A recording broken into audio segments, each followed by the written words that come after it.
Pemirsa, Wakil Ketua DPR RI Sufmi Dasko Ahmad menanggapi tuntutan 17+8 masyarakat. Ia menyampaikan DPR akan meniadakan tunjangan rumah anggota DPR hingga memproses anggota bermasalah ke Mahkamah Kehormatan Dewan. Menyepakati menghentikan pemberian tunjangan perumahan anggota DPR RI terhitung sejak tanggal 31 Agustus 2025. Yang kedua, DPR RI melakukan moratorium kunjungan kerja ke luar negeri DPR RI terhitung sejak tanggal 1 September 2025 kecuali menghadiri undangan kenegaraan.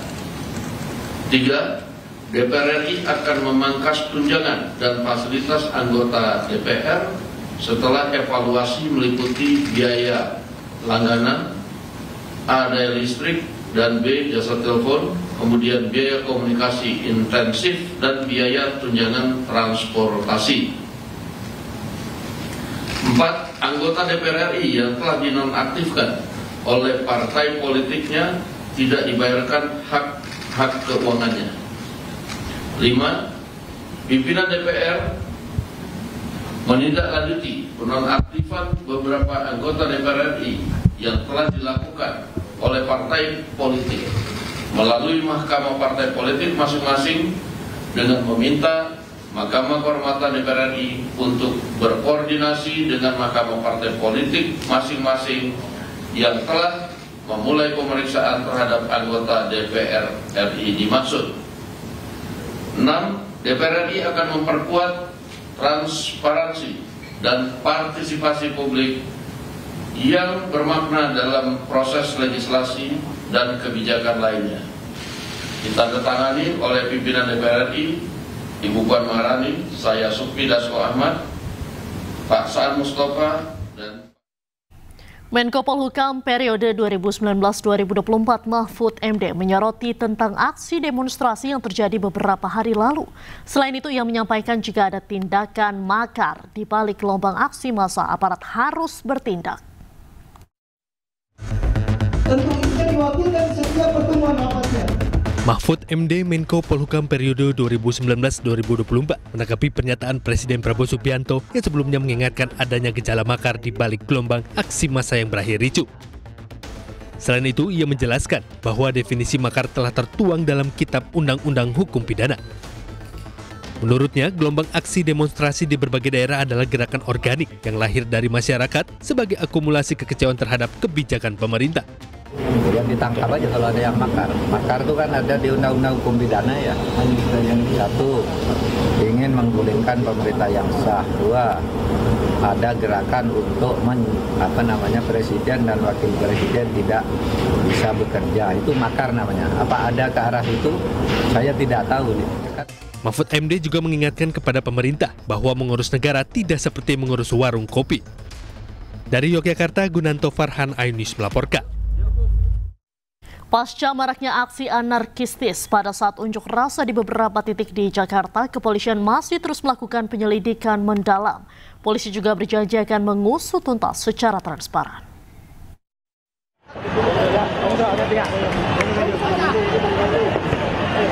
Pasca maraknya aksi anarkistis pada saat demonstrasi di beberapa titik di Jakarta, kepolisian masih terus melakukan penyelidikan mendalam. Polisi berjanji akan mengusut tuntas secara transparan para pelaku yang menjadi provokator serta pelaku anarkistis tersebut.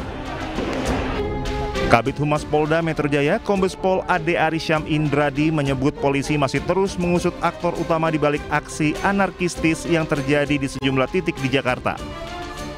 Yang jelas, komitmen Polda Metro Jaya untuk atau akan menindak tegas pelaku aksi anarkis, dan komitmen Polda Metro Jaya akan mengusut tuntas aktor utama, aktor penggerak utama di balik kerusuhan. Ini masih berproses, ya, mohon waktu. Sementara Menko Bidang Hukum, HAM, Imigrasi, dan Pemasyarakatan Yusril Iza Mahendra memastikan tindakan seluruh aparat berada di koridor hukum dan mengedepankan hak asasi manusia. Pemerintah juga menjamin kebebasan berpendapat masyarakat.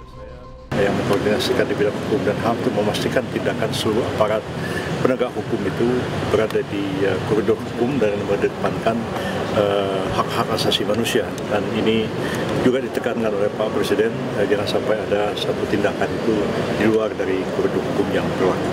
Rakyat tidak perlu merasa takut, merasa khawatir ya, karena pemerintah menjamin kebebasan masyarakat untuk rakyat untuk menyampaikan aspirasinya, menyampaikan pendapat, ungkapan perasaannya melalui unjuk rasa sepanjang itu dilakukan dengan damai. Hingga kini, polisi telah mengamankan 43 tersangka yang terlibat dalam aksi anarkis tersebut dan masih melakukan pemeriksaan terhadap puluhan tersangka tersebut.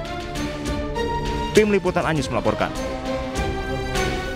Pendukung penolakan pemecatan Kompol Kosmas penabrak Afan Kurniawan terus bertambah.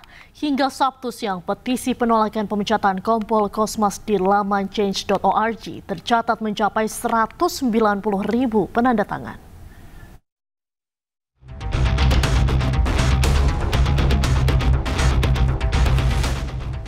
Gelombang protes lewat petisi penolakan pemecatan Kompol Kosmas Kajugai bergema di dunia maya.